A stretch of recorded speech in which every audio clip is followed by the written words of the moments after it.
time's embrace, climbing by the rocks with her steely face. Death's a friend with a skeleton grin. In his world, you love the chaos within. Hats off to the dismal dreamer, pages alive, there's no one here. From our heart to rock us slow, you know the beats that make us go.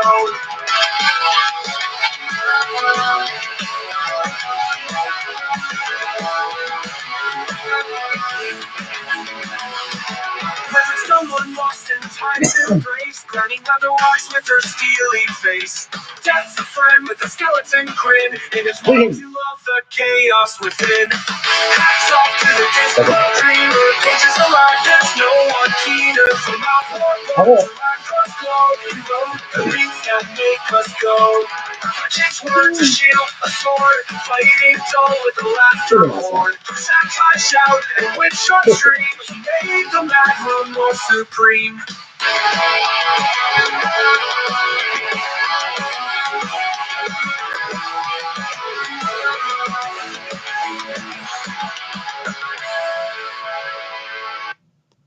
All right. Enough of that for now. Greetings and salutations, ladies and gentlemen, and welcome once again to the Storyteller's Corner. I'm your host, Joshua T. Calkins Truergy, also known as Byron Osidious.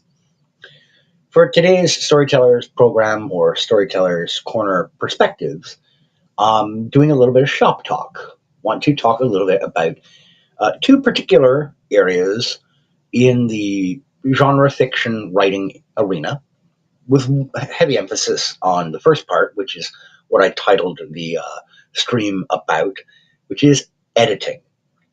Which, quite frankly, I've never heard anybody who I talk shop with as fellow indie or small press genre fiction storytellers. Nobody's favorite part is the editing process, but it is vital. It's absolutely vital to the practice, to the art of the written word.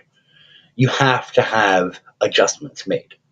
The only person who I think historically has ever achieved a modicum of success without instituting some form of editing, there's actually two examples, and one of the examples has a heavy caveat attached to it. The first example is L. Ron Hubbard. Apparently, that gentleman never wrote a second draft of anything. Everything he wrote in terms of fiction, starting with his his science fiction short stories, and many of which ended up kind of forming the foundational basis for his stories about thetans and body auditing and all of that, the Church of Scientology, that nonsense.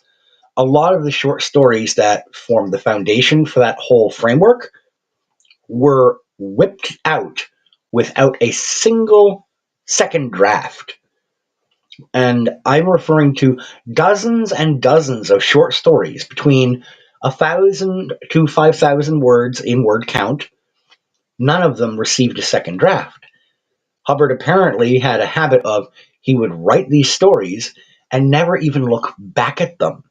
He would just say, okay, here it is, and submit these stories to a scattershot of different publication anthology outlets in the hopes that some of them would land. It's kind of taking the throwing the spaghetti at the wall approach, which at his time, I'm sure rendered him a decent amount of success. But you can't really get away with that sort of thing nowadays, despite the fact that there are innumerable outlets that you can submit your material to for consideration for publication. And nowadays, the self-publication route is a lot easier to access. And quite frankly, when comparing independent self-produced material up against the traditional kind of what's referred to as trad pub, or the wisdom of the old guard, a lot of the quote-unquote wisdom of the old guard seems to be falling by the wayside because they've become so prickish and so censorious in what they will allow or accept to be published for the reading public, that there is a sense, and it is a genuinely built and an honestly built sense from readers and from authors as well that it's almost not worth it to try going through the traditional publishing houses, particularly since about the year 2015, advances on royalties have been cut to an absolute bar minimum, even if you are a middle of the road or slightly better known household name in the publishing realm. Unless you are one of the heavy hitters, you're not going to see an advance on your work. And even if you do, that advance is going to be minimal and come with a absolute metric ton of caveats attached to it. Requirements that are going to end up seeing you, the author, owing your publisher money, which is not how it's supposed to go. But I digress. The second example of somebody who did a lot of first drafts without edits isn't even really a case of having done it a lot. He only did it a few times, and in the aftermath, each and every time he went through and explained quite vociferously why it was or how it was that he went about the process of doing a first draft and letting that be that. And that was Harlan Ellison. There were a handful of short stories that he wrote over the breadth of his lengthy and illustrious career. The man was he was a machine. He was an absolute production machine when it came to pumping out quality fiction narratives. He didn't like to call himself a sci-fi author. He didn't like to be pigeonholed that way, though that was how most folks over the years have kind of dubbed him. They've dubbed him a sci-fi author, and for good reason, because that's the genre that seems to make the most sense given the nature of the material that he wrote over the years.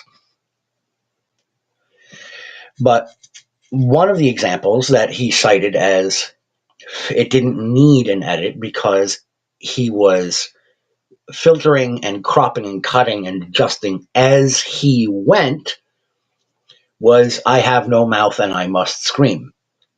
He pelted that out on an IBM Selectric 2 typewriter using his two-finger point and peck, hunt and peck typing style, which he talked about on numerous occasions in various interviews. He made the joke like, no, I'm not a typist. I'm an author.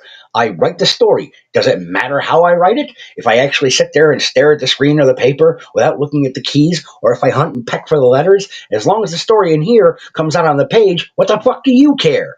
You're the reader or the critic. Does it matter? Fair point, actually, in the long run. I'm glad I don't do the hunt and peck or I'd never get anything done. But that man was an absolute possessed demon when it came to getting something out of his head and on the page and out to readers. So cheers to Harlan Ellison always for being that sort of a madman. But there were a couple of other short stories, and as I said, including I Have No Mouth and I Must Scream, where he clarified that he was tearing apart these stories as he was writing them. He was editing as he went. This is not typically something that is recommended for early or aspiring authors, folks who have not yet completed a single publication and thrown it out there into the marketplace. The traditional wisdom, the conventional wisdom, and I actually hold to this piece of conventional wisdom, is just get the damn thing written. Your first draft is going to be terrible. It's going to be utter dog shite. And I'm reminded of this brutally every time I finish something and start the process of ripping it apart, reassembling, and redrafting. This comes up this morning because I am probably, I'd say, a week or two away from completing the first draft of my next forthcoming novel project. And as I am approaching the end of the first draft, I'm already aware that there are scenes and sequences that I'm going to have to pull apart. I'm going to have to fix plot holes or character inconsistencies because I have adjusted and adapted or changed character mannerisms, speech patterns, or behavioral styles that don't make a ton of sense now that I'm later into the story, because I didn't show any cause or reason for certain things to change. I either have to insert some background material to justify the adjustment in behavior or speech pattern, or I have to explain how a character knew something when I didn't establish how they found it out earlier. I know there's some work to do there. There's also a couple of environmental scenes that I need to fluff up the actual details of the environment because they're very sketchy.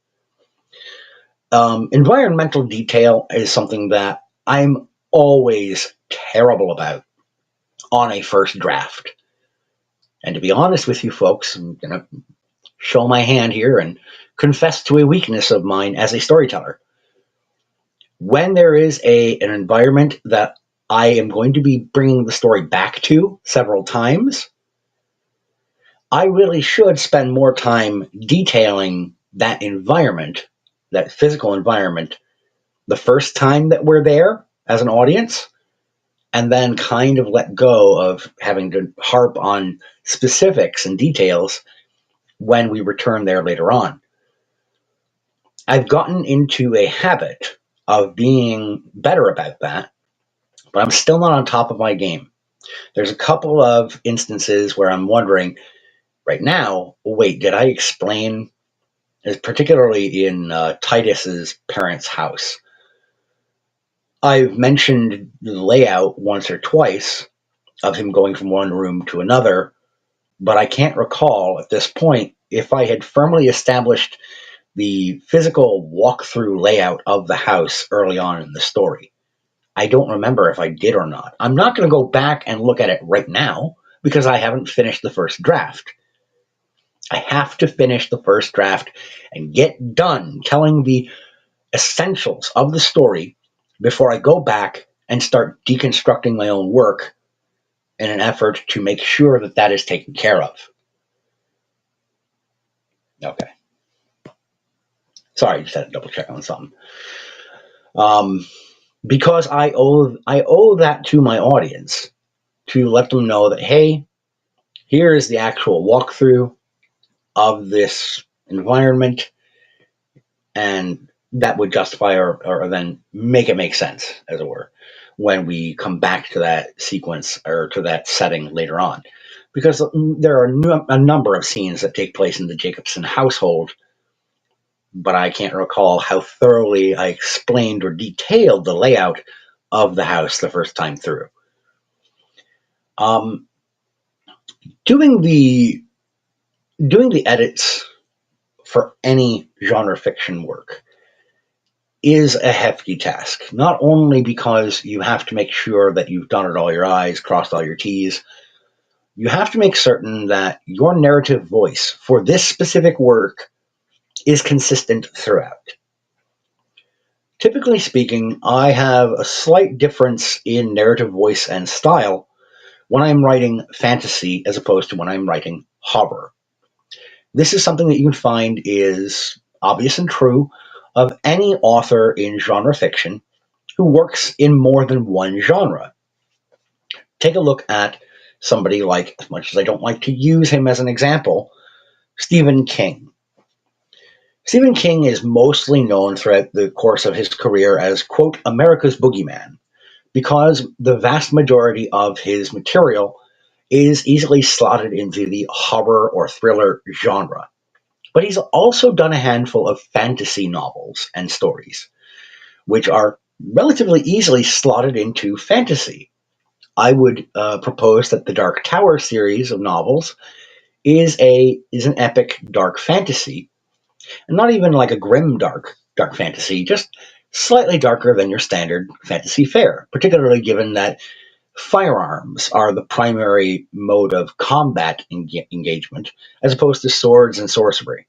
There is magic and sorcery involved in the Dark Tower, but it's very, very minimal, and it's almost always utilized by antagonistic forces rather than the protagonistic forces of Roland, Eddie Dean, Susanna, and Jake. I don't even count Oy because Oy is a bumbler. He's bumbler Billy Boy. He's not really a protagonist of that sort to get involved at that level. Um, when King is writing in fantasy, his narrative voice and style of character portrayal, dialogue interaction, and activity in those scenes and sequences throughout those stories tends to have a slightly lighter tone and a lighter mood attributed to it or gleanable from it, as opposed to when he is writing horror. His eye for detail when it comes to his fantasy writing in those sequences in fantasy is more detail oriented to give you a sense of the liveliness and the conditions of the actual environment itself that the characters are traversing or engaging in. As opposed to his horror stories, the environments that he writes are always layered with a sense of the disturbed, the unpleasant, the off kilter. He spends more focus narratively explaining to his readers what's out of place, what's unsettling, what's abnormal, as opposed to just how things are. There's a definitive tone difference when he is telling a horror story as opposed to a fantasy story. I engage in much the same practice, as does any storyteller who works in multiple genres. They have a tendency, and you'll see this also from someone like Brent Weeks, who is the author of the Night Angel trilogy. In the first book of the Night Angel trilogy, he's very kind of detail light on his characters, much heavier handed in the environments, detailing them. But as the series progresses, he spends more time delving into the thoughts and behaviors of the characters, the primary principal cast of the story, and less so on the environments. His narrative voice and tone shifts from environment to character because we are already familiar with most of the environments that the primary character ends up going and traversing and venturing throughout. We don't need so much effort or emphasis placed on those environments as we do the characters who are acting and living within said environments.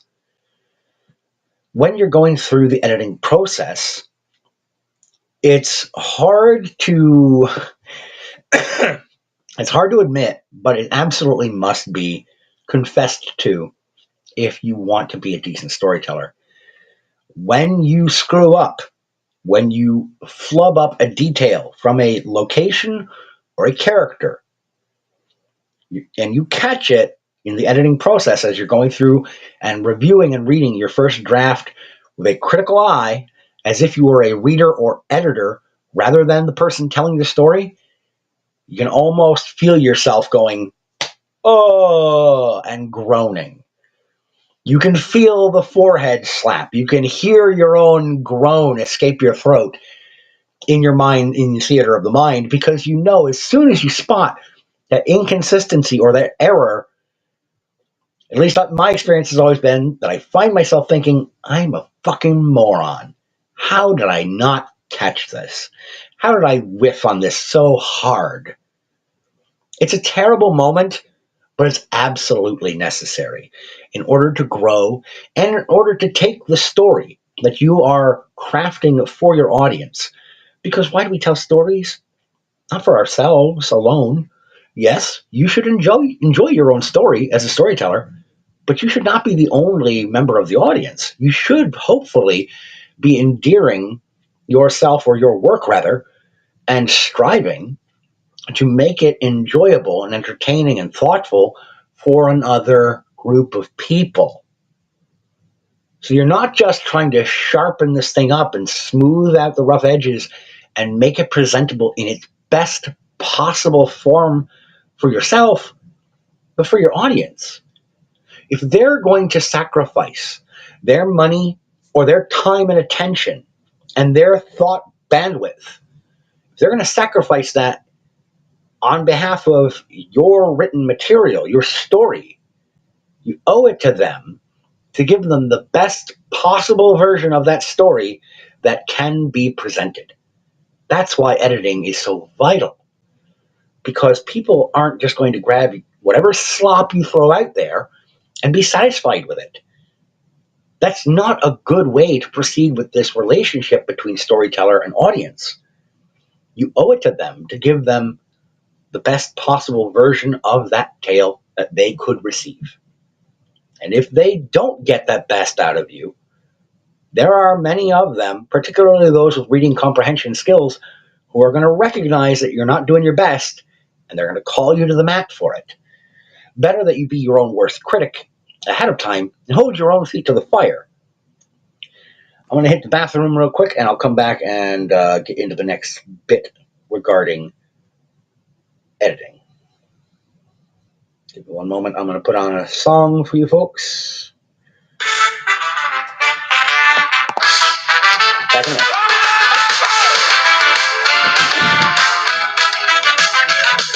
Under the stars, the Hogfather's gone. Tooth fairies twist and turn till dawn. A sleigh pulled by boys instead of deer. Hold tight, my friend, the night grows near. Oh, the Hogfather's right. The season spirit won't subside. Collect those teeth and fight the wrong. We'll save the hope where it belongs.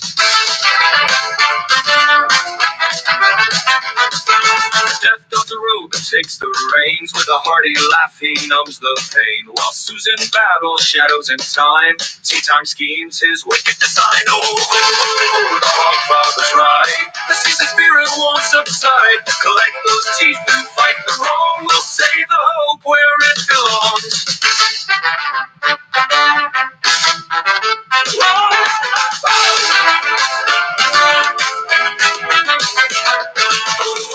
Oh, the Hogfather's right. The season spirit won't subside. Collect those teeth and fight the wrong. We'll save the hope where it belongs. Humans need fantasy to be human, he said so wise. Bigger lies help them see the truth in their small eyes. Belief's thin thread holds the universe tight. In the dark, it's the spark that gives them life.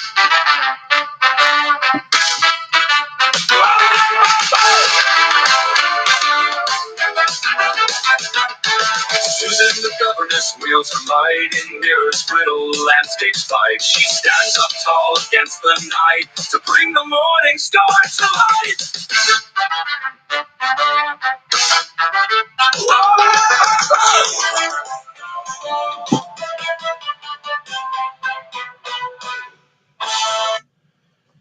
All right. Sorry about that. I'm back. That tune is Night of the Hogfather, based on Terry Pratchett's Discworld novel, The Hogfather.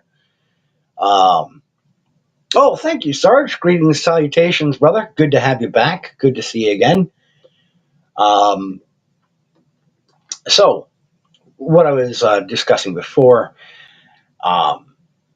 editing being as vital as it is, authors are the first line of storytellers are the first line of defense against their own errors, or at least they always should be, to ensure quality material is given to the audience. However, there are plenty of authors and storytellers in the indie genre fiction arena who are cognizant of the fact that they are not skilled editors. They are not skilled beta readers. They're skilled storytellers, but they're not great at noticing or pointing out their own flaws or shortcomings, either because they're just not experienced enough yet, and that comes with time. Experience and practicing your craft, honing it over time, is a natural component of being a storyteller that continues with the craft. There are some others who simply refuse to address their shortcomings and errors and foibles. Unfortunately, the indie scene does have its fair share of these folks as well. Folks who are just too egotistical to examine their material and say, yeah, I've got some problems here. Of note, and I will not name names, but there are a small handful of YouTubers who have been known primarily as YouTubers over the years who have tried to write genre fiction stories that have been absolute garbage. And when folks have tried to point out to them the flaws and shortcomings in their work, they go on a fucking warpath of denial and accusation. It is unfortunate because these folks are, by and large, a couple of them, really well-meaning people for the genre in which they've written. They are genuine fans, and they really actually do want what's best for the genre that they've written in, be it fantasy, sci-fi, horror, what have you. Take your pick.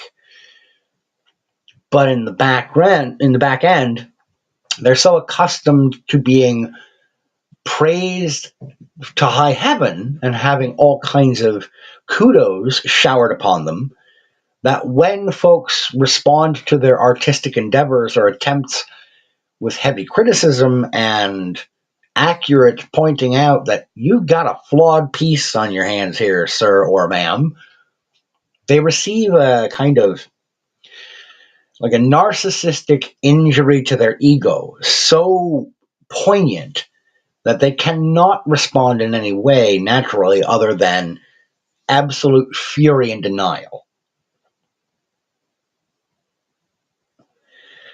Now, I've only noticed this for folks who are YouTubers first and create art as a result of gaining an audience second. I have yet to see an example of somebody who was a storyteller first and became a YouTuber or streamer second, who did not at least say, okay, yeah, maybe I have some issues here and there I should work on. Those folks are a lot more self-aware, with one notable exception. There's one fella who started off as a genre fiction storyteller, became a YouTuber, and has become nothing but an absolute self-aggrandizing, self-important, self-righteous piece of shit ever since. But even that fellow, there's a part of me that suspects I've been too harsh with him. But I'll come back to that later.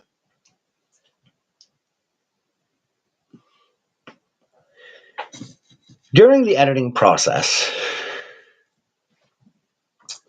what I have found has been useful for me for years is I will grab one of the dozen or so small, like 80 to 100 page handy dandy little notebooks that I keep around the house, and I will use that notebook as I'm going through and reading my first draft, and I will make note of the page that I am finding the glaring problem with, and I will explain in my own handwriting for my own reference and edification later on what the problem is.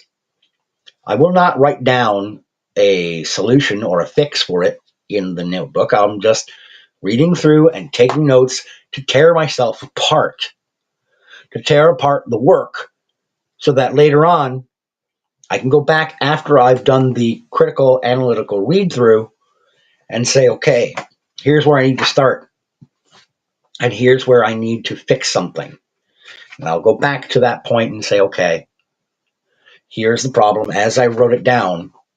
What is the best way to fix this? And is there something that can be done to fix it without also shifting, adjusting, and changing something else previously or that comes later on that is dependent upon this error continuing to exist in order for it to make sense? It can create what's referred to as a cascade effect or a snowball, to put it in more common parlance.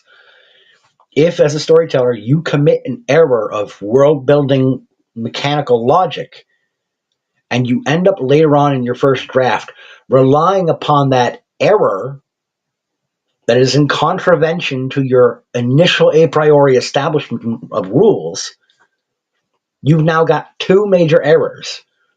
The first one that broke your world building rule in the first place, and then later on in the story, you've got a problem because you made an assumption or an a priori that relies upon the error rather than the original understanding.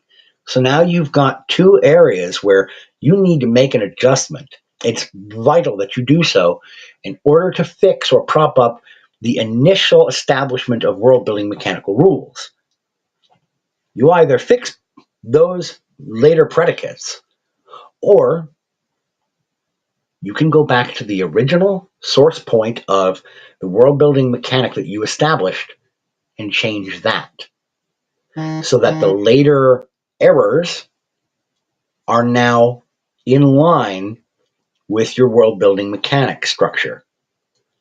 Unfortunately, this is not usually doable because the whole reason you established that world building mechanical framework early on in your story is because that's part of what makes your story's world unique or different or makes it intriguing. The initial idea or concept that you craft up as you're storyboarding or outlining is usually the thing that gets you excited about creating and telling this story in the first place. So 9 times out of 10, you're going to find as a storyteller that initial a priori mechanic really should be preserved because it's what gives your story life.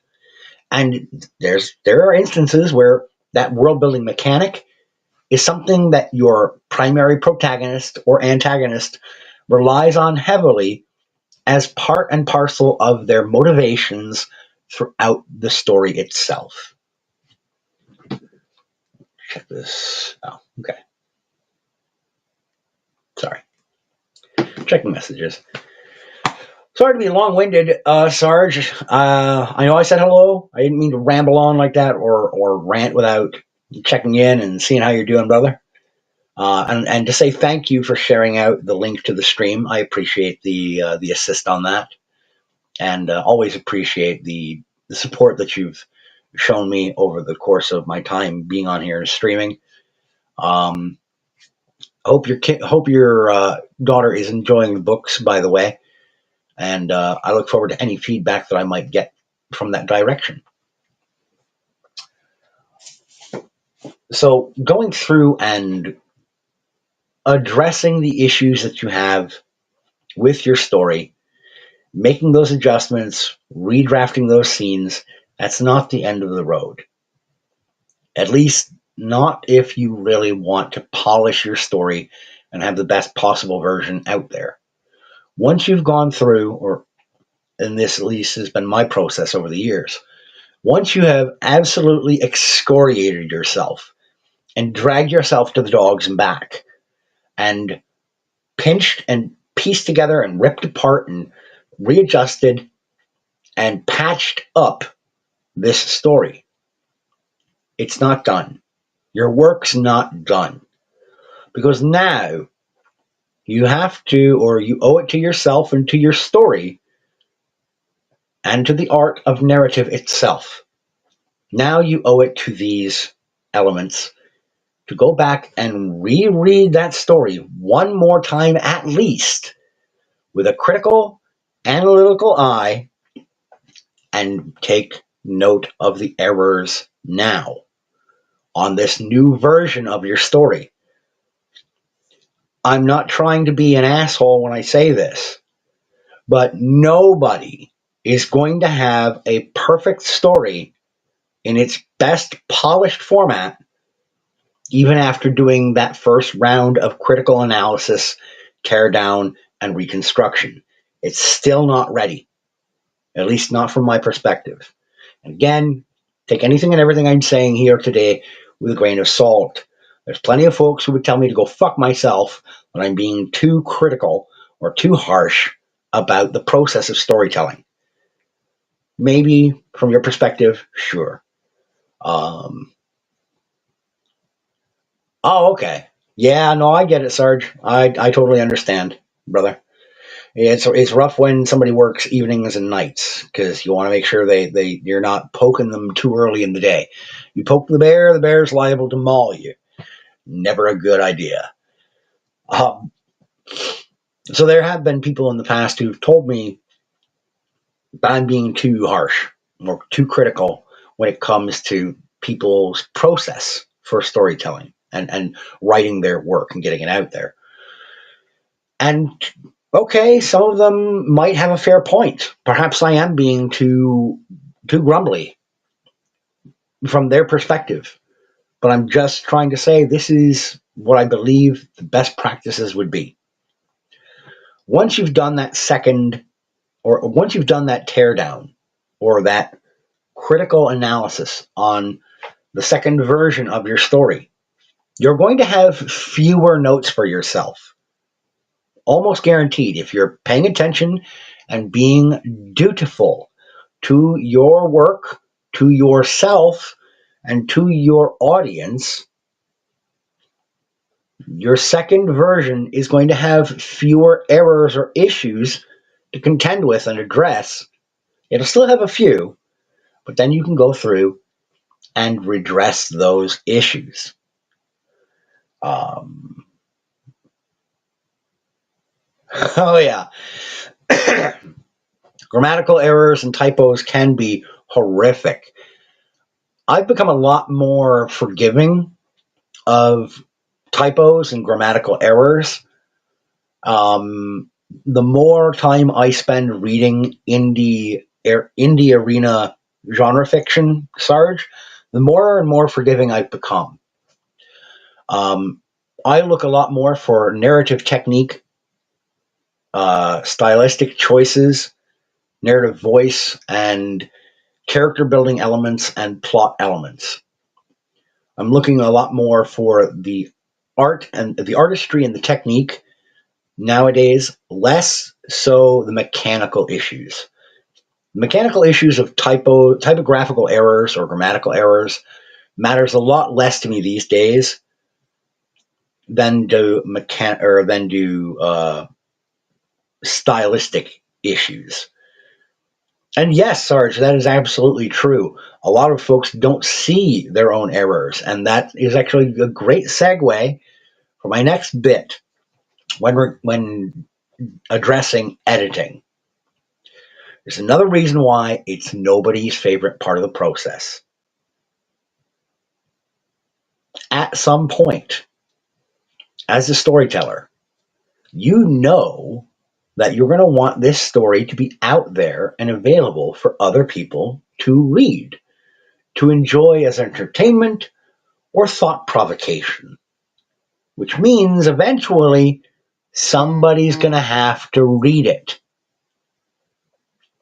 Your best bet as a storyteller to offer the audience the best possible version of the story is to take the torn apart and twice or thrice self-polished version of the story and hand it to somebody whose job is going to be to tear you apart, to search out the errors, the shortcomings, the technical snafus, the grammatical errors and typos, and to also analyze your narrative, voice, and technique.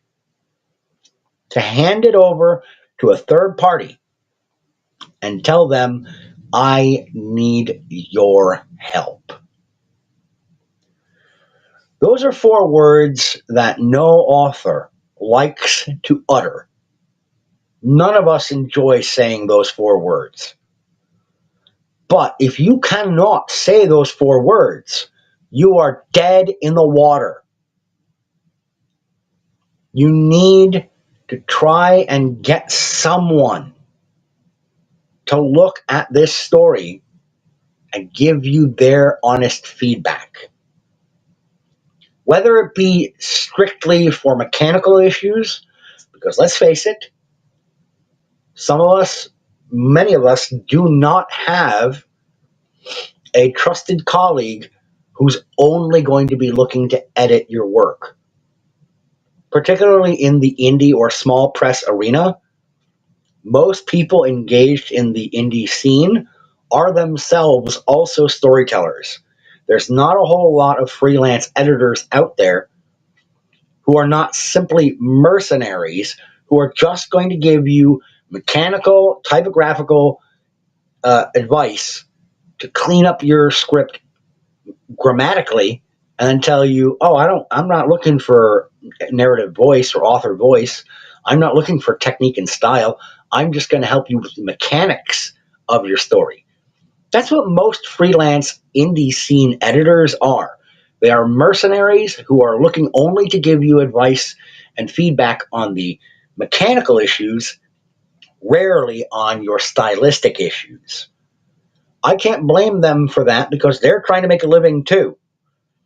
And very few of us in the indie scene have the budget to pay top dollar for a thorough editor. I myself am in a position where I can't really growl at people for not using an editor because I have had the great fortune over the years, most of the years of my career as a storyteller, even as a small press guy working with two smaller publishing presses, I've had access to an editor whose only and sole job was she was an editor. That's it. It's all she did. She didn't have her own books. She didn't have her own stories out on the market. All she did was help other authors clean up and polish their work. And she absolutely held our feet to the fire, every one of us that she worked with. And it was amazing. KD was a champion. I have mentioned her several times before, and I will always bring her up as a primary example of the kind of person that you want to work with as an editor, because they're not there to tear you down. They are there to help polish your work and say, this is not the best you could do. I know better. I know you can do better than this. Let's get going. Let's make this the best thing it can be. She was fan-fucking-tastic that way. If you don't have someone in your corner who can do that and is willing to do that with you, that is a challenge. And I understand that not every storyteller, particularly in the indie scene, is going to have the time, opportunity, and patience to scour the internet or even their own book clubs or writing troops to try and find that person who's going to be willing to do that and be your partner in crime. It's going to be insanely difficult to find somebody who is not looking out for their own narrative efforts, but is only there primarily to help you with your efforts. In terms of streaming, there's actually somebody who, I doubt he'll see this or hear this, but I'm going to throw it out there anyhow because the gentleman has been an absolute gentleman and scholar when it comes to this sort of thing in terms of streaming. And that is a guy who goes by the name of Problematic White Guy, John. He's basically a producer for Toasty with the Mosty 69, and he does some assistance with editorial stuff and engineering stuff on the back end, the technical side of things, for various streamers and video makers in the sort of hypnotic Smash JT arena of content creators and users. He's much more involved in the backside of things. You need somebody like that. John is fantastic, and he is committed to being that guy for folks in terms of streaming.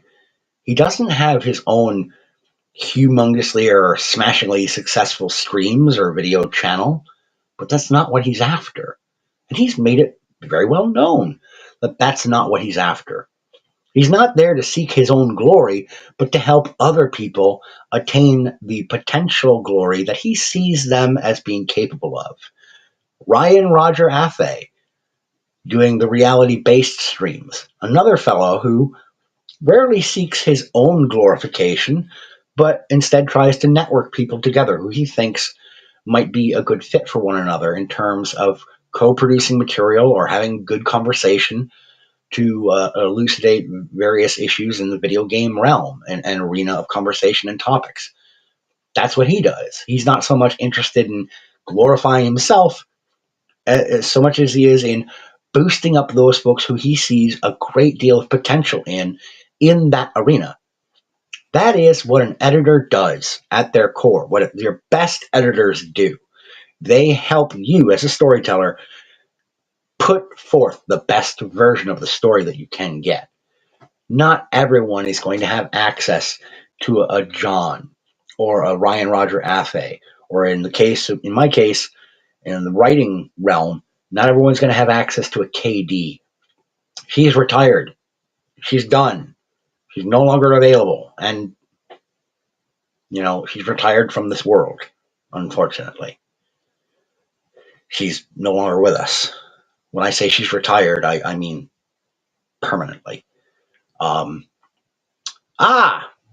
the brothers, Kryn, greetings and salutations. Thanks for popping in and saying hello, and yeppers. I see that your input came from YouTube, and yet my Rumble Studio is not showing anybody in YouTube. It's showing a 0. Oh, no, it just updated. Now it says 1. But not all indie authors or storytellers are going to have access to someone of that sort who's going to help them tear themselves apart and build themselves back up. And that is unfortunate. The hunt for people who will work with you hand in hand in that fashion is a difficult struggle, and it is an uphill battle. Yes, I won't deny that. But this is why a lot of people are turning to things like Grok and ChatGPT, which is a nightmare of its own. Christopher Tolkien, I can imagine, yes, probably being fantastic to have somebody like that to bounce off of. That's absolutely mythical to have somebody as steeped in the genre as Christopher Tolkien to be able to bounce off of. Dear Sar, Weaver, LB Weaver, great to see you, brother. We don't actually. I once omitted the second half of a chapter, and one of my book buyers pointed it out in front of the whole writers group. Oh, shit.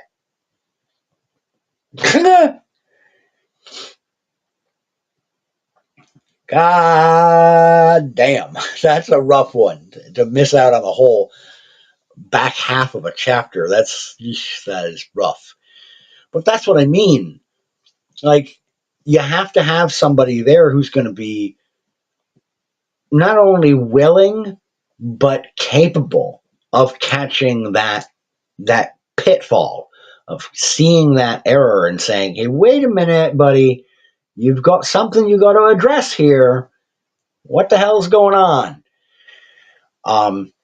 You need that. But people are now more and more in the indie scene turning to LLMs, large language models. What shorthand is we've been calling AI. There are indies who are turning to AI for editorial assistance.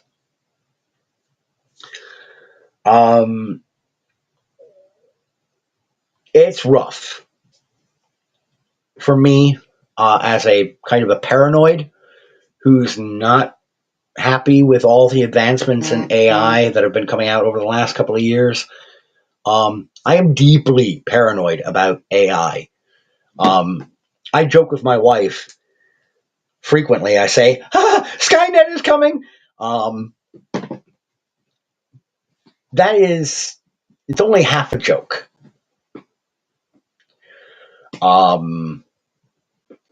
Because there is a part of me that is deeply worried and concerned about the advancement and encroachment of AI in the arts arena, whether it be visual art, audible art, narrative art.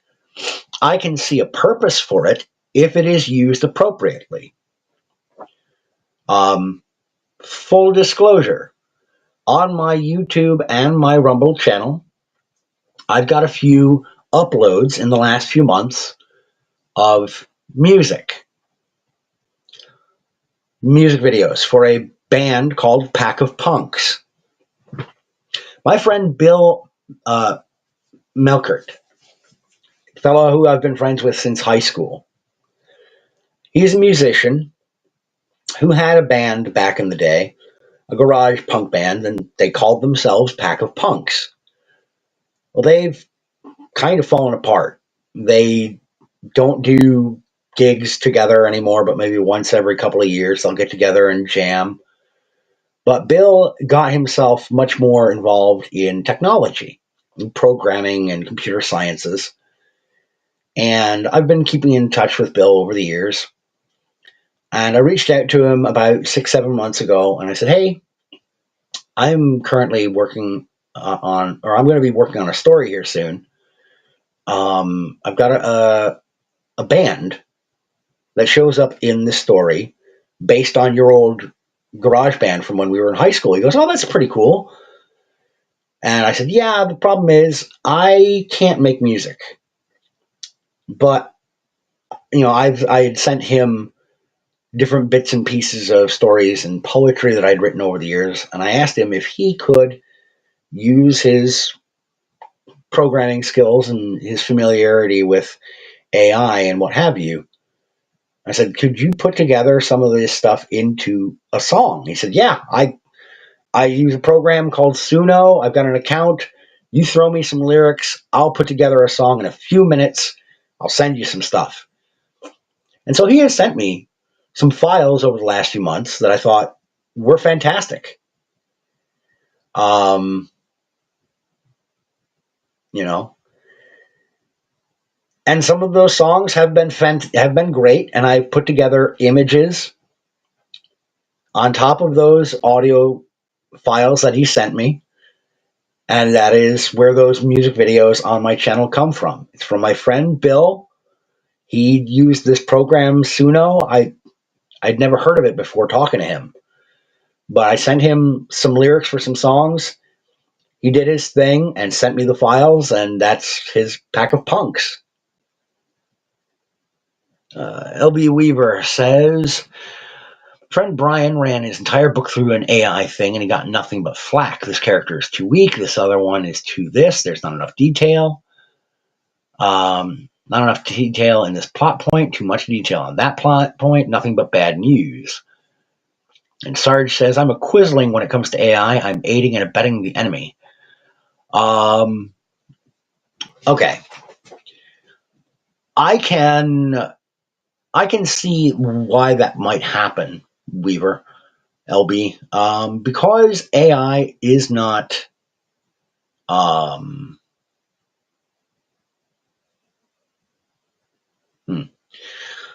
one of the things about AI, and the reason why some folks in the indie scene are turning to AI as a kind of a go-between to get editing assistance, is because a lot of these options cost you nothing.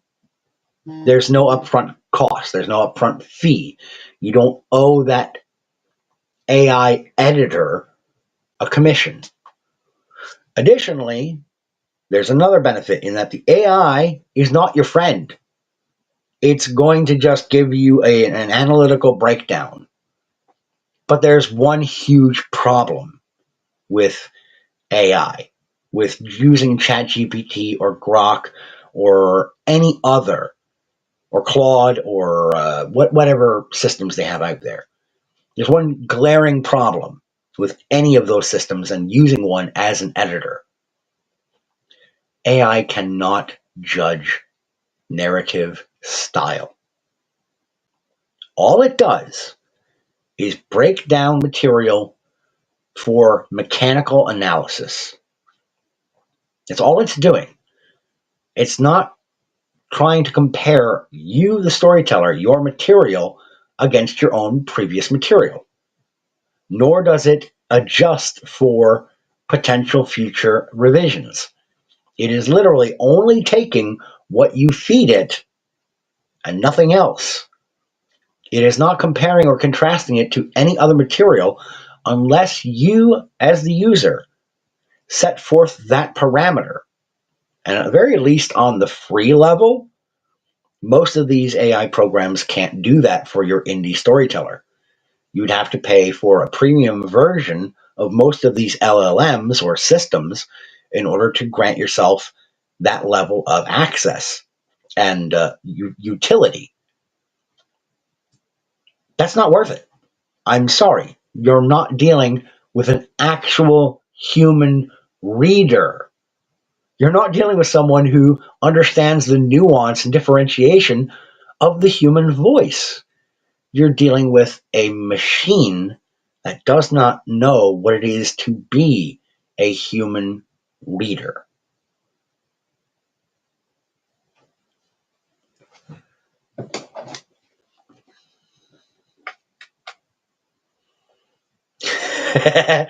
Ass cancer. Um, mm.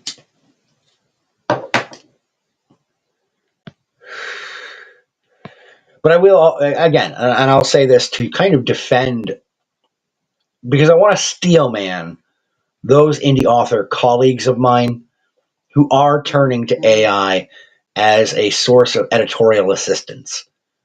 Most of them, they're turning to it because they have no other options, whether it be financially or in terms of time constraints.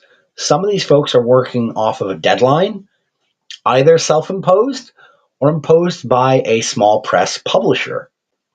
They may need to get this assistance ASAP so they can get it out there and get it done and have done with that project so that they can be finished and move on to the next thing because they've got something else in the can waiting for the opportunity to get moving forward in the queue. I get that. I will steel man them on that. And particularly financially, if they can't afford some of these mercenary editors out there who are freelancers, who are just looking to make a buck and aren't necessarily interested in the author or storyteller's material and its quality to the art of narrative and for the audience's entertainment or thought provocation, if they don't give a tin shit, so long as they're getting their payday, and you can tell that, it's almost better, you're almost better off going with an AI because the mercenary editor doesn't actually care about your material. Neither does the program. So why pay out the ass for a human being who doesn't care when you can use the machine that doesn't care for free?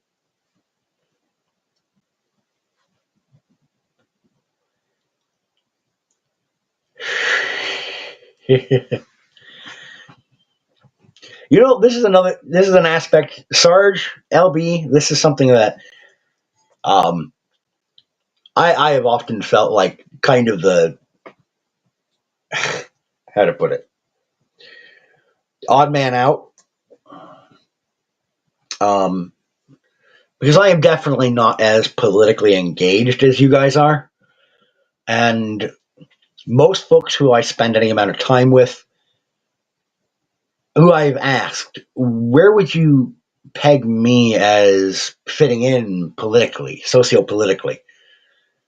Most people end up telling me that they would perceive me as either somewhat libertarian or, quote, classical liberal, which seems fitting because I'm definitely not a hardline conservative.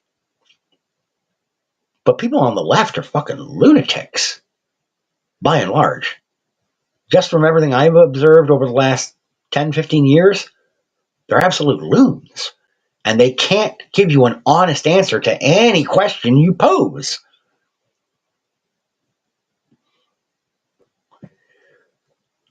Like, I'm sorry, but if you're trying to look for logical consistency, folks on the sociopolitical left are the last people to talk to. They can't give you consistency because they change their framework depending on every question as it is individually and independently posed to them. They can't keep their story straight. Oh God! Oh Sarge! Oh yeah! Oh! Anyhow, not going to get into all that because some people are into that and they're freaks, if you ask me. But who am I to judge but a human being with more than 2 brain cells to knock together to realize that that's infectious, degenerate behavior? But what do I know? I'm not here to be the moral police of your lives. You people are sick and twisted. Anyway, back to what I was talking about before. Because I'm a cartoon character. That's all, folks. Once I get going after a little while, yeah, I loosen up a bit.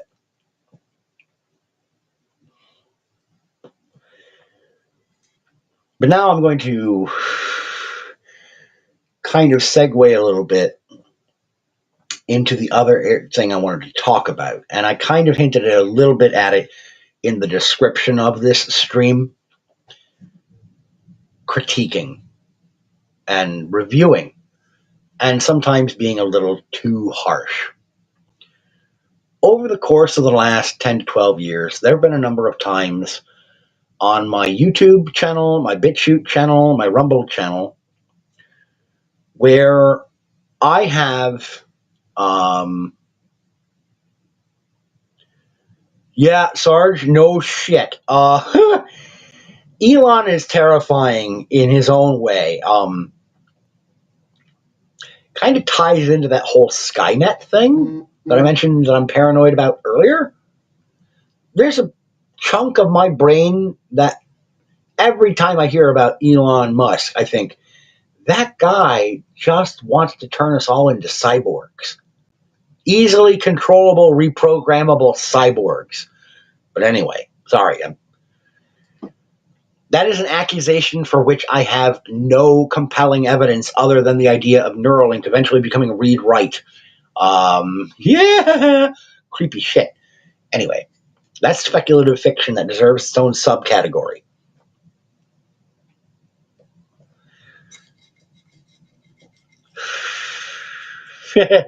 Sensei of Song says, program these nuts. Yeah, no shit. So anyway, critique.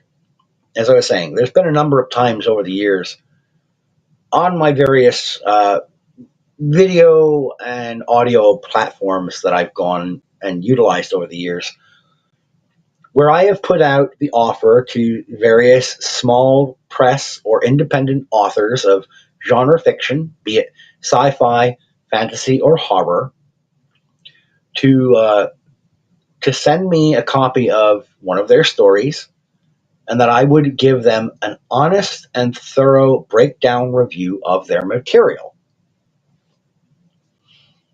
More often than not, what I received was absolute dreck and terrible, terrible work. And I ended up selecting, over the years, a handful of these stories to absolutely tear down and set on fire verbally for my audience, and excoriated these people and let them know your work is trash. It's terrible. I've looked back over the course of the last probably year, and I've looked at and re-listened to some of these videos I put together, these reviews, and I've thought there were a few times where I was entirely too harsh, almost to the line of being combative about it. Because as I've gone back and discovered, for a couple of those books that I reviewed, this was people's first effort as a storyteller. A couple of these people gave me their debut novels as indie storytellers to try and get their foot even in the door. And here I was, jumping up and down on their heads like a madman. Oh yeah, Sensei of Song. I've seen that shit. I've seen some of the...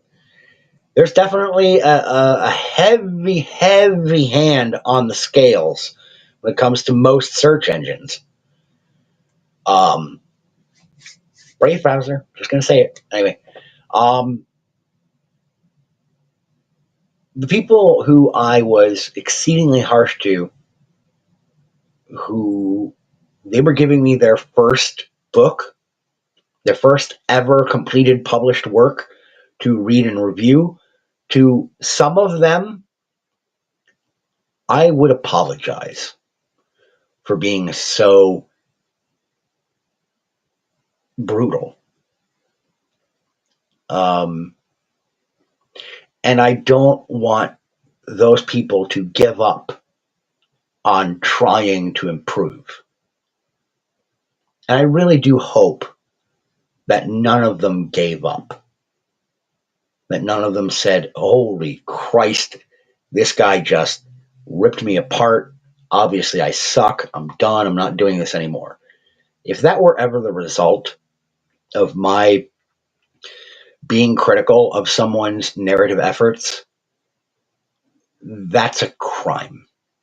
Not an actual, legal crime, but it's an ethical, spiritual crime and an attack against their endeavors, because they are trying to create art.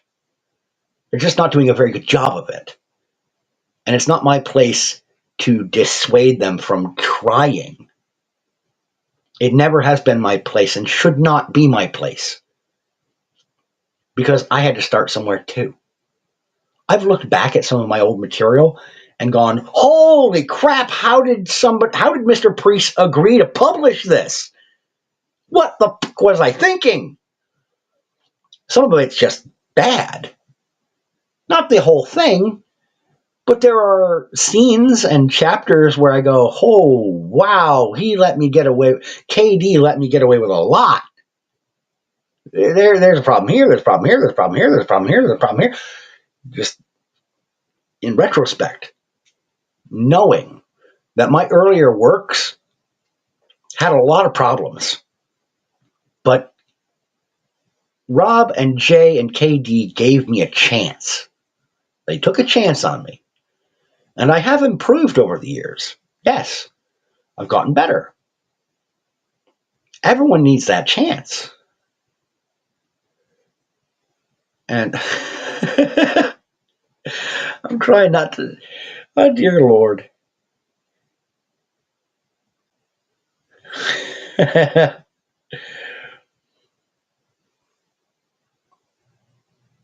Sorry, I'm just catching up with the chat. You guys are awesome. Kind of a handsome man. Have you got any sisters or nieces? Oh, Lord.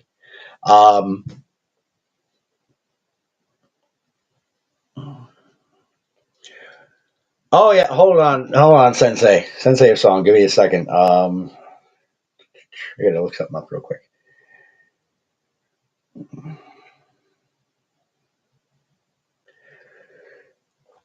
So what Sensei of Song is talking about there, when it comes to the Dutch Netherlands dating sites, I imagine that this is what he hears in his head.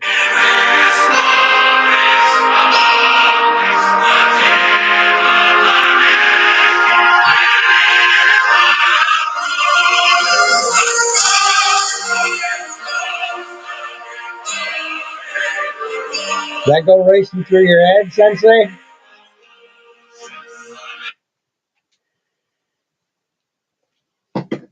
For anyone unfamiliar, that was the national anthem of the USSR, the Soviet Union. Anyway, yeah, I've gone back and looked at some of my earlier work and just been terrified and mortified that I was allowed to get away with some of the glaring problems that I got away with. And there have been a few times, like I said, where I've been too harsh with people who are independent storytellers when I was constructing these reviews. And maybe I should have been a little bit more charitable and offered a little bit more grace, because everybody gets better with time and practice. The issue I take is when these small press or indie storytellers are so full of their own ego and have been spending so much time huffing their own farts. Yeah, Weaver. Yeah, that was the song of that was the national anthem of the USSR, the Soviet Union. Um,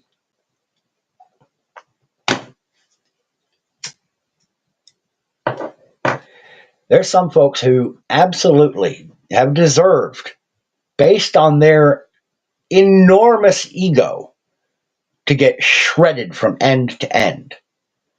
One of those people was one of my more recent reviews, known as John De La Rose.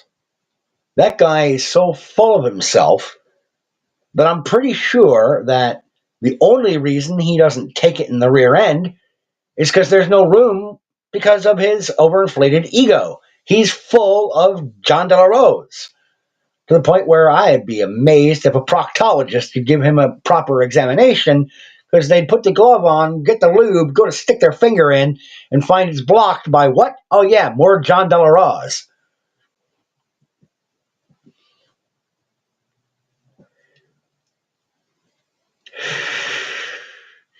But we all know JDA is a booty bandit anyway, so. Or allegedly. Sorry. Allegedly a booty bandit. But that's only if a wild Lucario appears. Anyway, Pokemon fucker. He's a furry. But then there was another example about 6 or 7 years ago. This fellow who wrote a story called Beyond the Elastic Limit, which he had offered me a. How's the proctologist look? It looks like this. I tried to check, and it's just more you. Elf.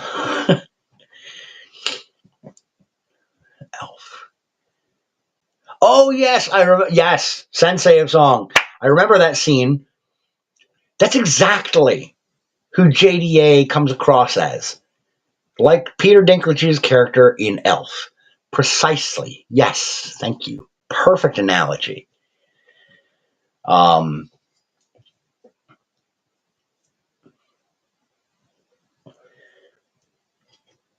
there was another fella. Like I said, he'd written this book, offered it to me for review. I broke down and analyzed it bit by bit and got through about half of it before I messaged him and said, hey, look, I did not finish your work because it was absolutely terrible. And sorry, but I'm going to do my review video now, and I'm going to explain why it's terrible. And I went through and did that review, which he summarily tried to report to YouTube for violation of community guidelines. And YouTube told him to kick rocks.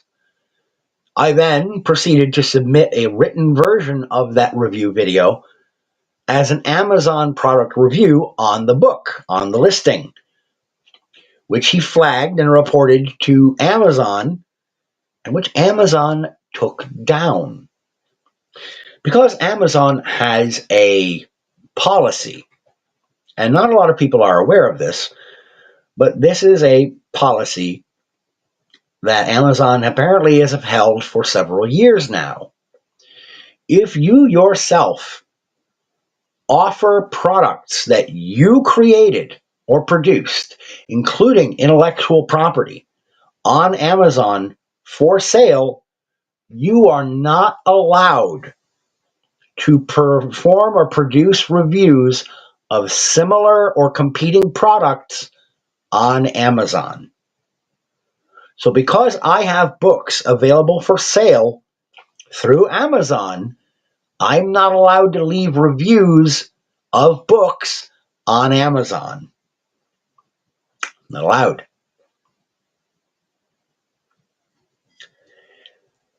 This causes a bit of a problem. Because there are folks, yeah, squirrel. Anyway, Um,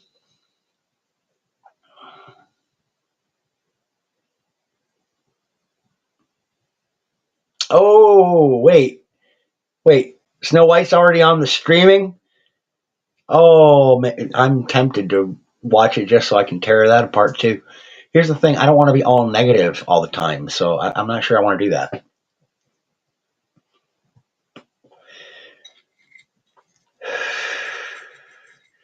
But I'll be right back. I gotta hit the bathroom, folks. Give me 1 minute. Cue up a song here for you.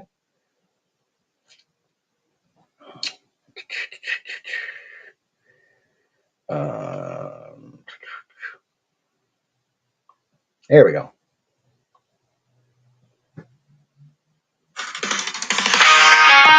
Back in a minute.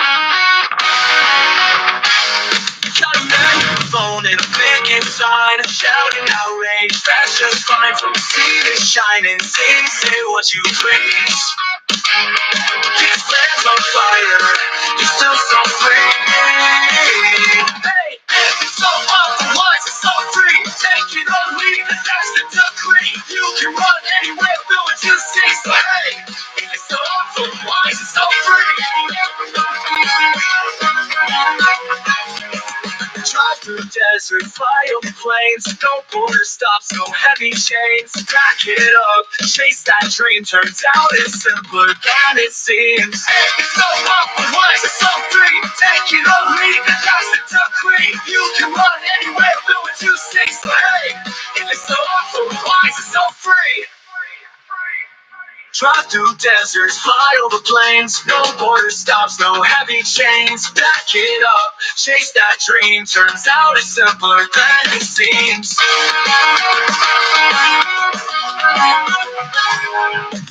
it's so otherwise, it's so free. Take it or leave it, that's the decree. You can run anywhere, do what you see. So hey, if it's so otherwise, it's so free. Cause I'll knock the big wigs down. Freedom to question every single town. But don't forget, you got that voice. Criticize all you want, that's your choice. Work day jobs, start a band. Punch your ticket, take a stand. Roll the dice, aim so high. If this chaos, touch the sky. Voice is so free. Life is so awful, once it's so free. Take it or leave it, that's the decree. You can run anywhere, do what you see. So hey, if it's so awful, why is it so free? If it's so awful, why is it so free?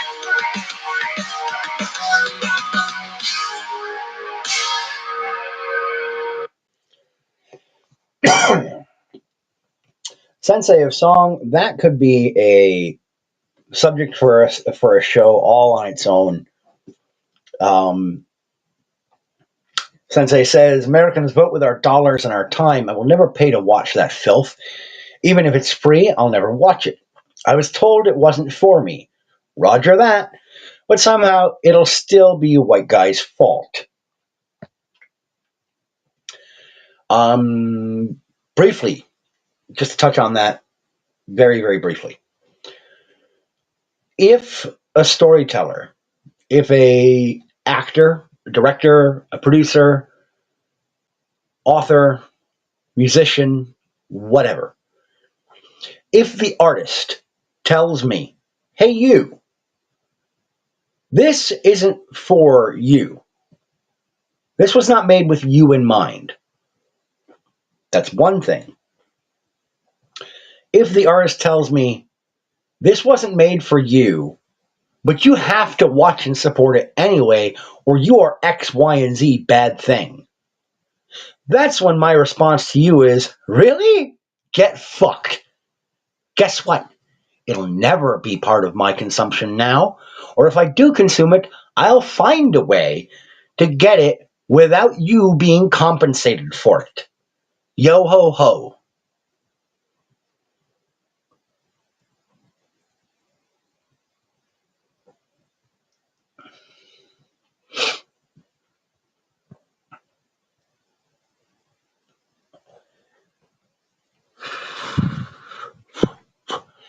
And anybody who's been online for any length of time knows exactly what I'm talking about. Yo ho ho. But yeah, I've touched upon both topics that I wanted to get to when I started the show here today. So I guess now I'm just going to say I'll open it up for any questions that you guys might have for me, regardless of topic, whatever it be. No real structure at this juncture. I'll hang around and do about another probably 10, 15 minutes before I dip out for the day.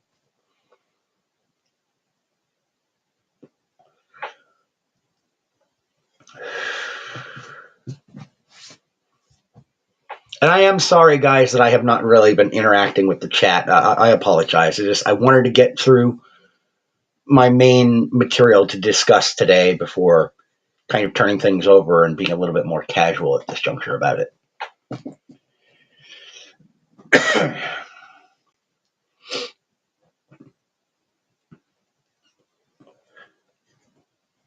When it comes to the whole we didn't make this for you thing, I like to kind of think of it in sort of statistical terms.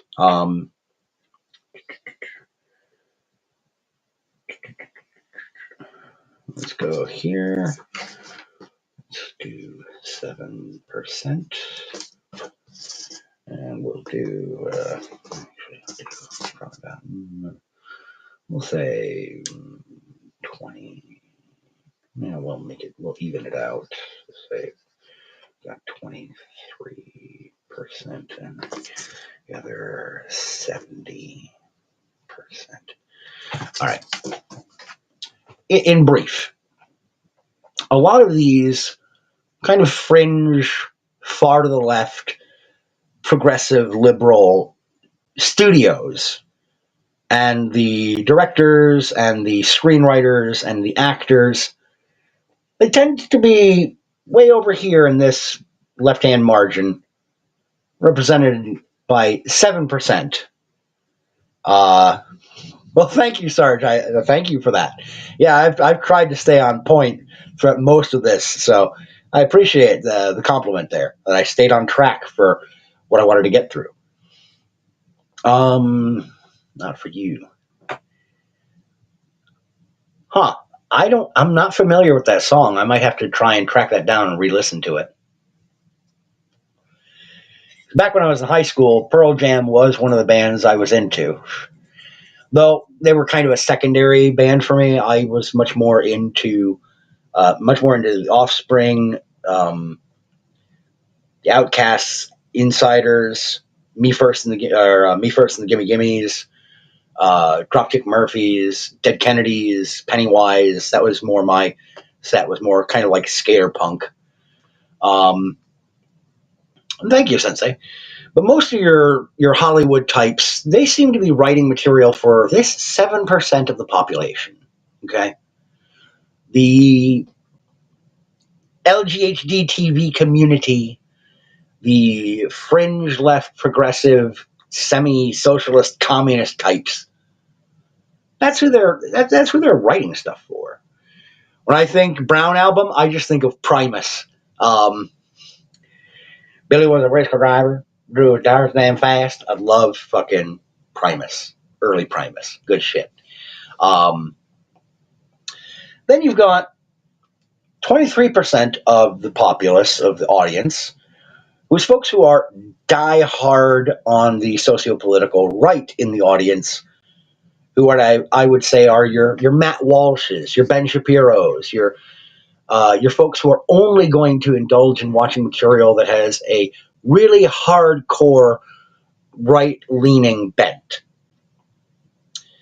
Then you've got everybody else in the middle, somewhere in the middle range, and that's 70%.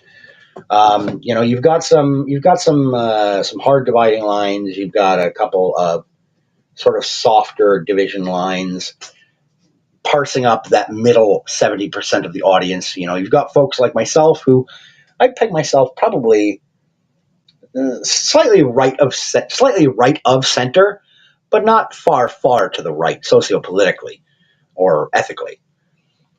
But we are the folks who are kind of in the middle, folks who would be kind of written off largely as quote unquote normies, because I kind of am. I work a regular job, I've got a house, I've got my kids, I've got my family. I'm a normal, middle of the road kind of guy on most topics. Yes, Sensei, because of fucking Frosk, because you had the her going off on that fucking tangent about, they weren't there to be easy on the eyes. Bullshit. That's exactly why those women on the first incarnation of G4 Network were there. They were eye candy. That's purely what they were there for, was to entice a predominantly male audience of gamers to watch that material. Well, thank you, Weaver. I appreciate you coming in, LB, especially as a fellow storyteller. I deeply appreciate you coming here. Yeah, they had that Frosk woman who was wagging her freaking finger and hectoring everybody. I would say she would be way over here to the left, not quite into that last percentage yet. Believe it or not, I would not peg her into that small, slim sliver area, but very, very close. Very close. Folks like Shoe on Head, I would peg her as left of center. She's not all the way to the left because she's not that crazy. She just has a number of concepts and sociopolitical ideas or proposals of what she thinks would fix things culturally and economically that I think are batshit crazy and have been proven to never work out when tried in actual application. The whole notion of pure, real communism just hasn't been tried yet. Yes, it has. And it's resulted in more graves being filled than history could account for. You dumb fucks. I'm sorry. The only time that equity actually works out with an equivalent result is when we're in the ground. That should tell you something about the ideology right there. Anyway, sorry. Get a little heated on those things.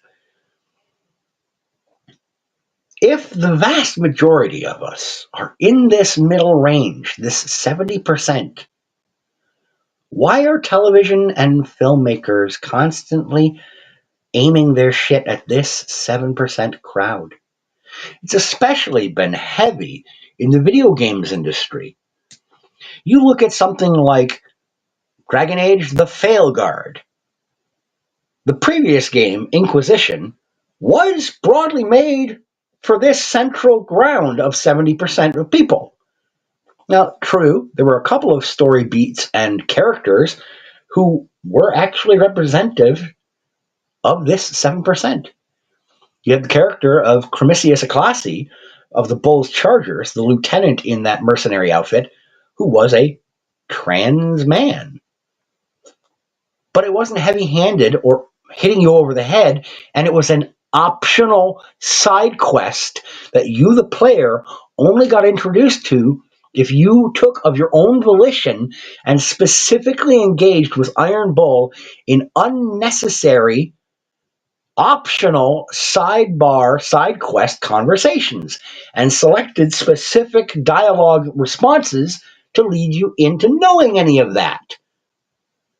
The Veilguard, in contrast, demanded that players address this Vash, whatever her name was, Tash, the Kunari non-binary character. You couldn't avoid that conversation. You couldn't avoid that scene. It was part of the central story of the game. Why are you doing this?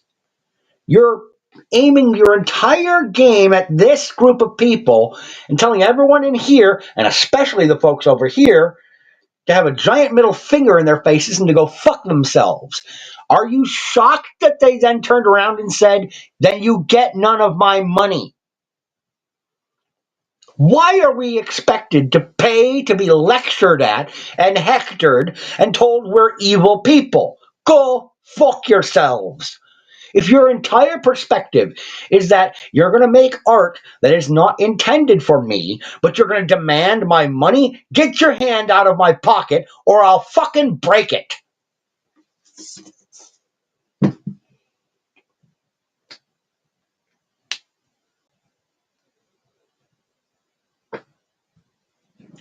Sorry.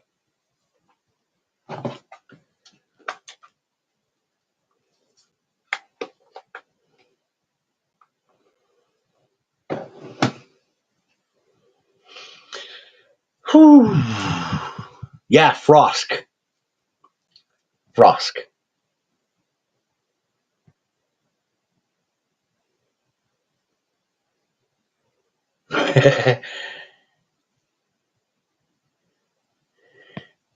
Hey, let me tell you, man, there were a couple of times where I was the guy getting pushed into lockers when I was in high school. Though that didn't last very long after freshman year. Actually, about halfway into freshman year, there was an incident.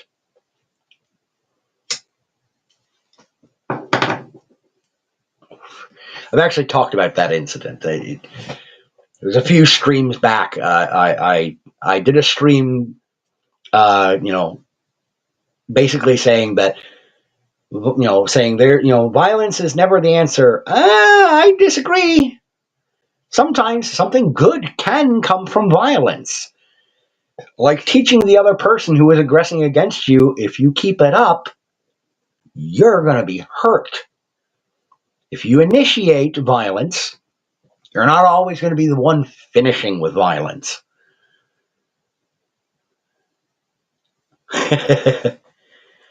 Yeah, Sensei of Song puts it great. Because men love to be lectured at. Yeah. Look, now and again, there is such a thing as a good and necessary lecture. They are usually academic in nature. For anyone who doesn't believe me, I would recommend you go and listen to This is Water by David Foster Wallace, the commencement speech he gave to the graduating class of Kenyon University, and I think it was 2004, 2005, one of those years. You can find it on YouTube. Just look up David Foster Wallace, This is Water. Fantastic lecture. It's actually, like I said, a commencement speech, which is a form of lecture. What I don't think a lot of these television and film producers or video game studios appreciate is that what they create,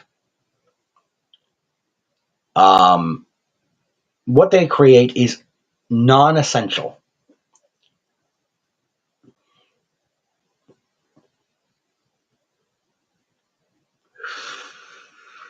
Boop.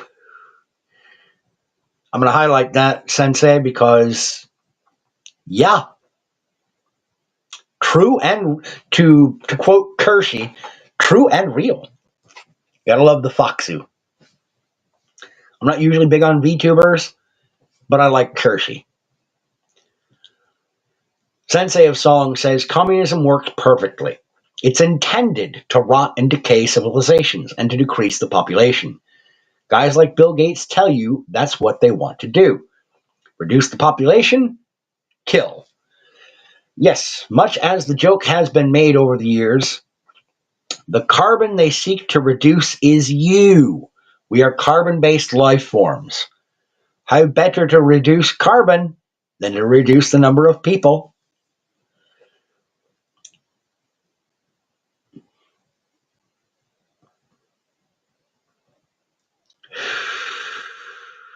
Oh, God, LB Weaver.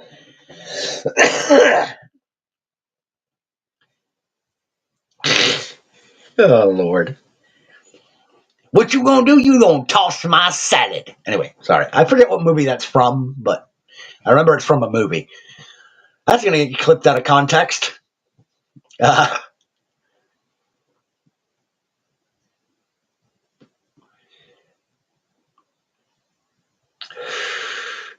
never played Deathmatch on Duke Nukem Sensei, but I did play a lot of Duke Nukem back in the day when they brought it out to the N64.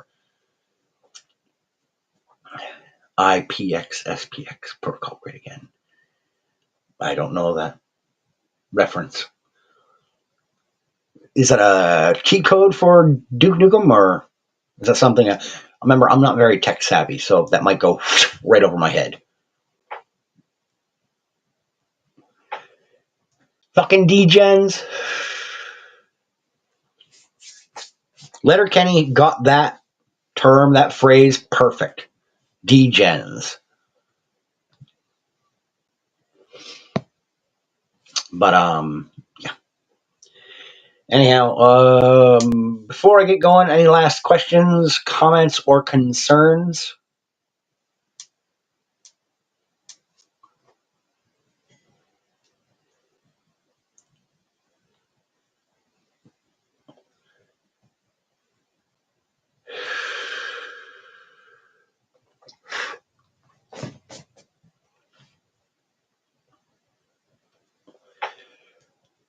Or anything that you would like to know my genuine take on. There's not a lot of things that I'm well read up enough on that in the socio-political arena I would feel comfortable necessarily commenting on with authority, because I'm just a regular kind of guy for the most part.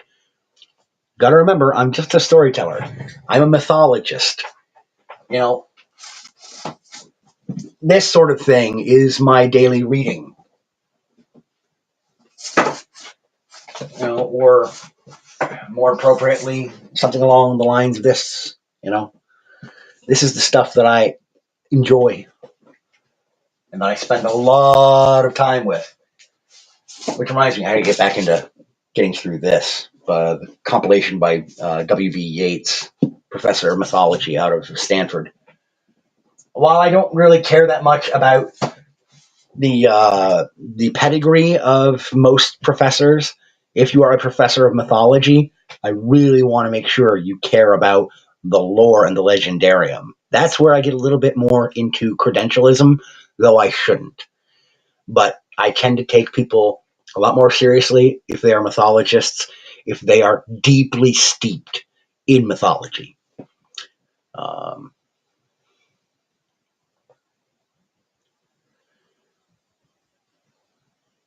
Yeah, don't alienate your customers. Don't insult them. This is simple, basic math. Like, okay, if you know, again, referring to video games, if you know for certain this is the breakdown of the video game purchasing public, don't market to this group alone. Aim for somewhere in this realm, or you're not going to make a profitable video game.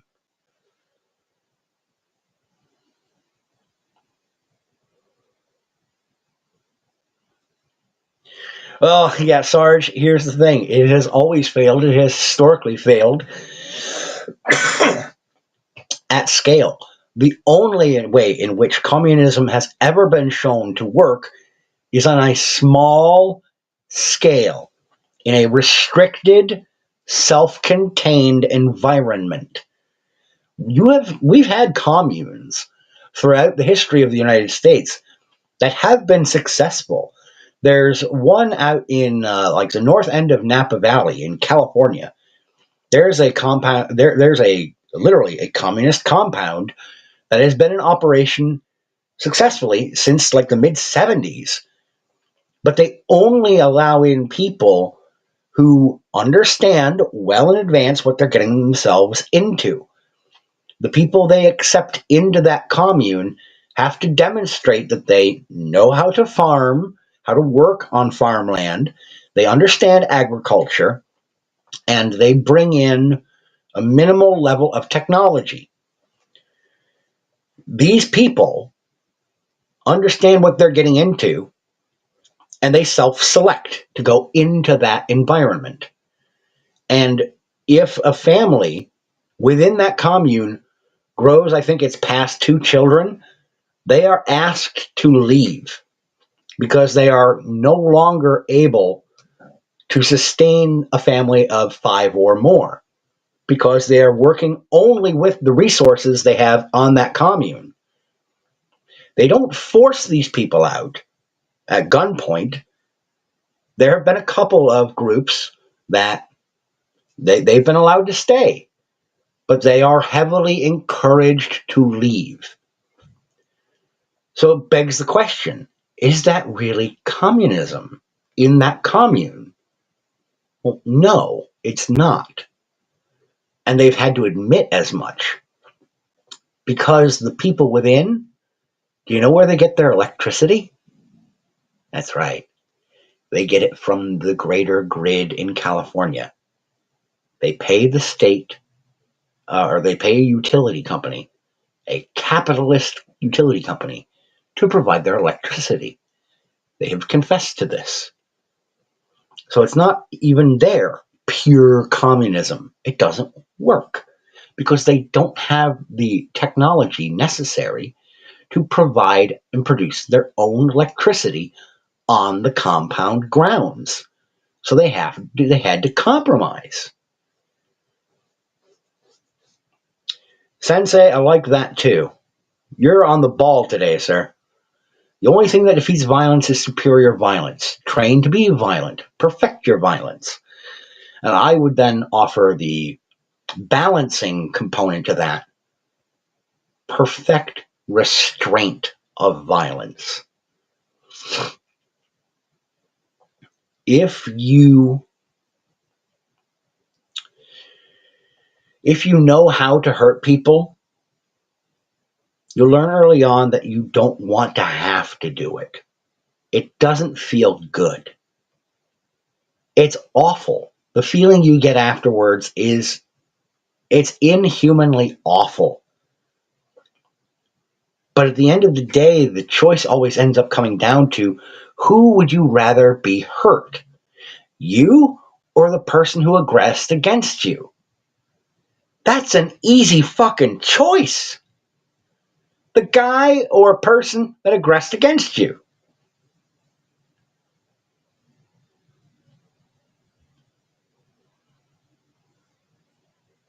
Yes, Sensei. Very, very true. Very true.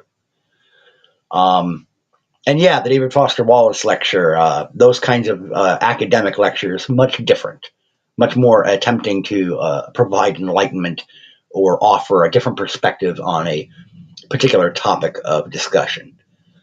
But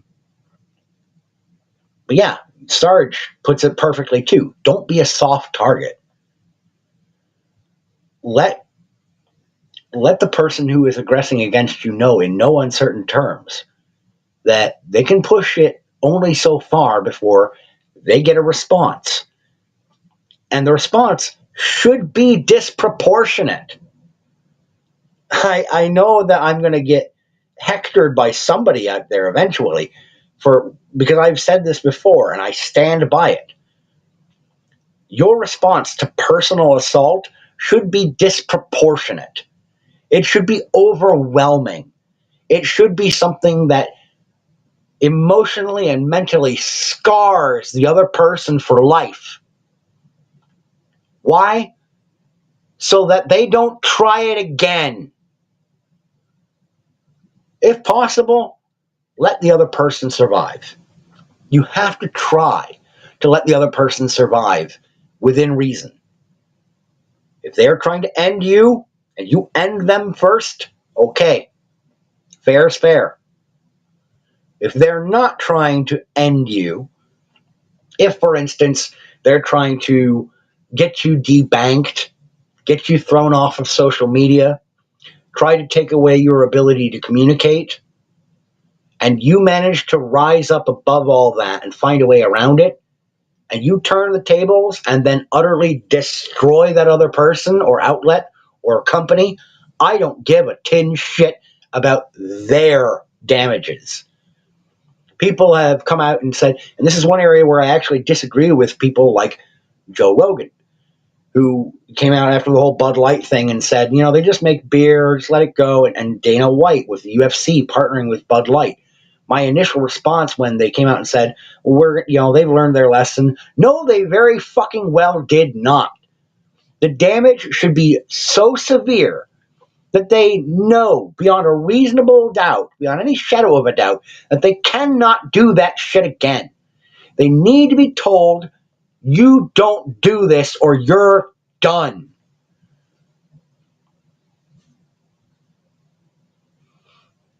Oh, okay. Okay. Network protocol. Gotcha, Sensei. So yeah, I mean, I looked at that situation and kind of threw my hands up like, what the hell? Where's the actual victory? Because you know, in another year or two, that companies like Bud Light are going to do that shit again. Thank you, Sensei. And I appreciate Sarge bringing you here. Much, much appreciated. Oh yeah, I remember when I heard about that, Sarge, and my initial response when hearing that about Coca-Cola was to do this. They don't support. I don't have sponsors. I don't do this often enough or well enough to warrant having sponsors. Are you kidding me? I'm just a guy who likes telling stories. Okay. Well, I think that's going to about wrap it up for me, ladies and gentlemen. Before I go and I'm going to wrap this up um, with a kind of throwback to the talk about editing and critiquing the whole storytelling process and sharpening your message, sharpening your art, the finished product that you're going to put out there to people to hopefully enjoy. And this ties in, this last little bit, I hope, to what we were talking about when we were being a little bit more off the cuff, to video game developers and producers, to television and film producers who, let's face it, I'm a nobody. So the odds of them actually hearing this, slim to none. But I am a paying customer. I am, quote unquote, a normie, as I mentioned. I'm a family guy. I've got 4 kids at home. My wife and I are dead middle of the road middle class folks. All right? We are exactly the folks who these people are trying to sell their movies and television shows and their albums and their games to. I'm the kind of guy, I've been playing video games since the Atari 2600, playing Pac-Man and Pole Position and Joust and Galaga. And to this day, I still occasionally indulge, not very often, because I've got neither the time or the money to indulge in high-end video gaming. But I still occasionally indulge, and I'm getting my sons interested in video games. I'm doing the retro thing with them. Got a couple of retro devices that they play Sonic the Hedgehog, Kirby's Dream Land, Super Mario Brothers, that kind of thing. They're really digging it. They're enjoying the hell out of those older games. They were simpler, they were designed for fun. There wasn't necessarily a whole lot of convoluted or complicated storytelling in them, because for kids, you don't necessarily need that. Games as an art form, that comes when they're a little older, when they can appreciate things like a JRPG or what have you. But I am the kind of guy who sits in that middle ground, slightly to the right of center. I'm part of the quote unquote ideal audience. I'm the person whose wallet these companies are trying to put their hand in. Pole Position, yeah, doesn't sound family friendly, but it was just a Formula One racing game on the Atari 2600. Um, First racing game I ever played, actually. I was never much good at racing games. Not a huge fan. I like kart racers, like Penny Racers and Mario Kart and that kind of shit. Crash Team Racing. I enjoy those because they're a little bit easier, and I'm not that skilled as a driver of video games. So anyway, my point being, um, if I'm the guy who is trying to determine what films, television shows, streaming services, or video games are brought into my home, and I am chiefly the person who determines what services we pay for when it comes to streaming, I'm the only one who makes decisions on video games because my wife doesn't know or care